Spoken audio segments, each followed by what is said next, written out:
So I'm Elaine Gross, everyone. I'm the president and founder of Erase Racism.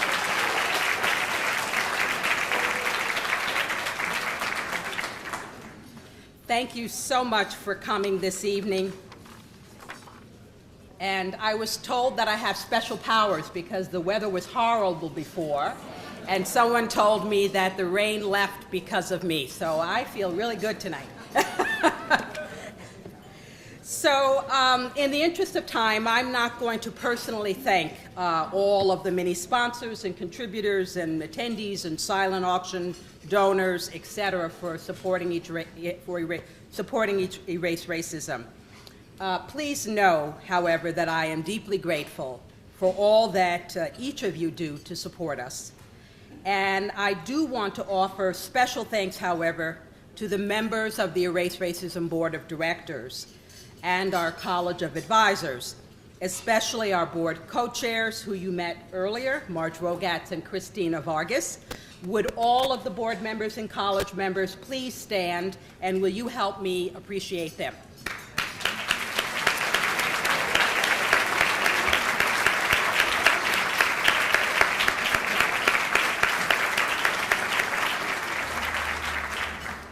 Thank you. And then the other point of privilege I will take has to do with my staff. They do a lot to advance racial equity, and I would like you to hold your applause. I'm going to just say their name. I'd like them to stand if they're in the room, and we'll applaud them afterwards. I'll start with our part-time staffer, Olivia Ildefonso, who has continues to help us with our research. Some of you know her. She worked full-time for us for a while.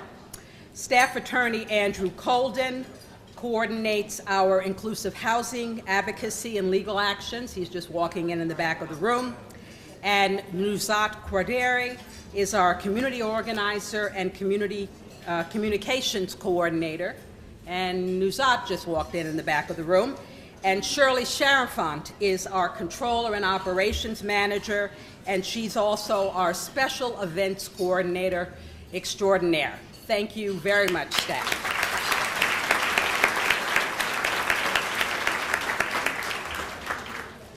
And I should just say that we have a number of volunteers who spend time in our office on a variety of projects.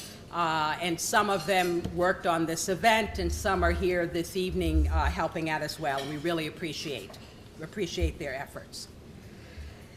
There is certainly a lot going on in the world and in our country that does not reflect Erase Racism's vision of transformed, integrated communities in which no person's access to opportunity is limited by race or ethnicity.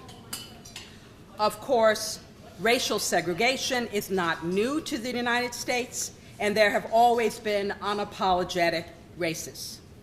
In 2016, it is certainly disturbing that so many high-profile people continue to find excuses for, or give a pass to, or support the loudmouth racists.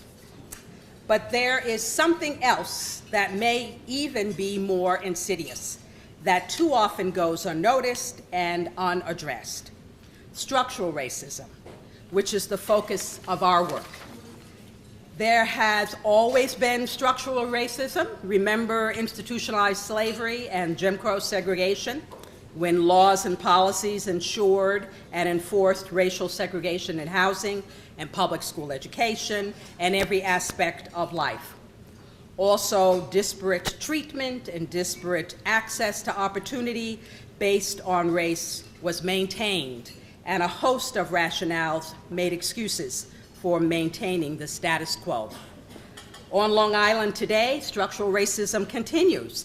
That is why Erase Racism's mission is to expose forms of racial discrimination and advocate for laws and policies that help eliminate racial disparities, particularly in the areas of housing, community development, public education equity, and health equity. And before one thinks that our racial problems of today couldn't possibly be a reflection of the historical legacy that is a continuation of structural racism, let me share just a couple of facts. So first, as a context, the demographics in the public schools on Long Island, we have 7% Asian, 10% Black, 23% Hispanic, and 60% white. And we did some research on the decade between 2003-2004 and 2013-2014.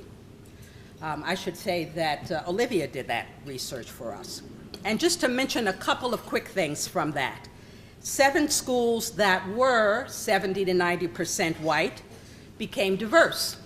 And when we say diverse, their population is similar to that regional demographic population that I shared with you earlier. That's a good thing. Unfortunately, 6 became intensely segregated. And when we say intensely segregated, we mean less than 10% white. And as I told you, Long Island public schools, we have 60%. So you see how intensely segregated that is. And that brought the total of intensely segregated schools up to 11. And some schools became majority Black and majority Latino, and or majority Black and Latino. So again, as you heard from the general statistics, if we only have 7% Asian and 10% Black and 23% Hispanic, you know that there's something going on if the schools are majority Black and Latino. We are headed in the wrong direction. Our schools are becoming more racially segregated, and we also know already that 91% of all students in high-need, resource-starved districts are Black and Latino. Also, only 3% of the Black students and 5% of the Latino students have access to the highest performing schools. So that just means they were born, and based on where they live, they get to go to certain schools. And so a very small percentage of the students get to go to the highest performing school districts. Now, near the front of the journal, you will find a page with bulleted list of Erase Racism accomplishments. And so I'm not going to talk about all the things that we do or that we have done since 2015, but I do want to just mention a couple of things that we do to address some of the issues that I've identified. Of course, we want to desegregate the schools, but we also want to racially integrate the schools, and those are two different things. So let me draw your attention to that wonderful purple holder that was on your table. One of the things you'll find in there is something that says Professional Development Seminar Series. And studies have shown that students are more prone to fail and drop out of school because of the cultural irrelevancy of academic teaching to their everyday lives. And we believe that standards-based instruction and the study of relevant social and equity issues are not mutually exclusive. So please share this with your friends and colleagues who are teachers. This teacher training program is going on this summer, July 25th through 29th, and they could get a CEU from it. And it's one of the things that we're doing to try to help ensure that the schools that do have diversity do not continue the pattern that the research is showing us, which is you're majority white, you become diverse, then you move to majority African American or Latino, and then you have an increase in the number of intensely segregated schools. One of the best ways to do that is to have more examples like Rockville Center, and we're going to talk more about that later, and you'll get to meet the superintendent, Dr. Bill Johnson, because we're honoring him this evening. But they know what to do when you have diversity in your school to make sure that you don't have segregated classrooms with students receiving different curriculums. So that's one of the things. And then let me mention I mentioned those schools that are diverse. We would like to help stabilize those schools. We need more examples of schools that work, where people appreciate the benefit of learning in racially integrated schools and classrooms. And so that's another piece of the work, and there are many more pieces, but I just want to mention that to you. We have some 91 people who are on our Education Equity Working Group, helping us plan and identify the strategies that we will move forward with. And I want to take a minute just to mention, once again, I announced last year a grant from the Roush Foundation that really is supporting this work, and they've just renewed that grant. And so we are so pleased to be able, that a funder was willing to step in, knowing that this is a heavy lift. The work that we're trying to do is not something that is solved in a day. It's not solved in a year. We didn't get to this place quickly. And so we are very grateful for that continued support. And of course, housing discrimination is keeping in place Long Island's position of the 10th most racially segregated metro region in the country when measuring black to white residential segregation. So we are continuing our advocacy and legal actions to fight back against housing discrimination. And earlier this year, you might have seen that we reached a $230,000 settlement with injunctive relief from a lawsuit against Mayfair Garden Apartments in Comac, one of the largest complexes in Comac and also in the township of Smithtown.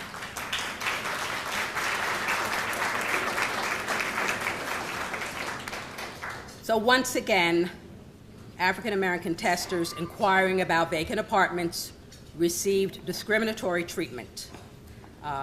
They were misrepresented, the superintendent misrepresented the availability of the apartments, didn't show available apartments, and/or misrepresented the dates apartments were available to rent.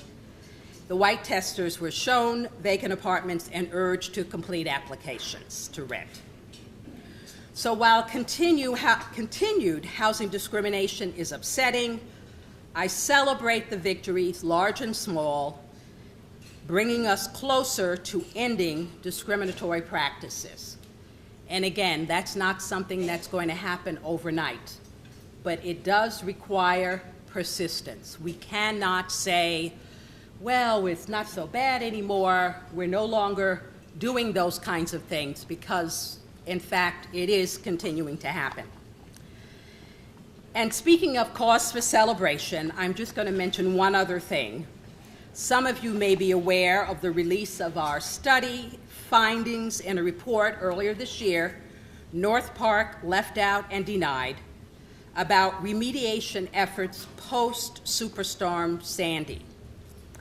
In short, a door-to-door survey conducted by Erase Racism of public housing residents in the historically African American community of North Park in the city of Long Beach, which was very badly flooded with water and also had some sewage in that water, revealed that 92% of the floor tiles were not replaced, 82% of the kitchen cabinets were not replaced, and 79% of the appliances were not replaced. Working with and helping to organize residents, Erase Racism efforts created an opportunity for the residents to have their voices heard, and it shone a spotlight on a serious post-Superstorm Sandy remediation problem. Those issues have not all been addressed, but we were pleased that as a result of this work, some actions have started to be taken. So I really do hope that we can report before long that this problem has been taken care of. And Nuzat Quardiri, who is one of the staff people that I introduced earlier, she did such a great job with this project. She is going to be assuming a new role at Erase Racism as the Education Equity Campaign Manager. So we are pleased that to be able to promote from within and we are pleased that someone who understands organizing and is a social justice activist and a researcher, that she's going to be heading up this initiative. So all is not well on Long Island, but every time Erase Racism or some other civil rights organization succeeds in exposing racial discrimination, that is cause for celebration. And every time a landlord or a municipality is held to account and made to alter its behavior, change its policies, etc., to stop discriminating, that warrants celebration. The enemies of change are silence, myths, and inaction. Unless we all move forward together, we cannot break the patterns of racial discrimination, segregation, and the resulting unequal access to opportunities. If you are not already a partner, what we call a partner of Erase Racism, please consider joining and working with you and with us.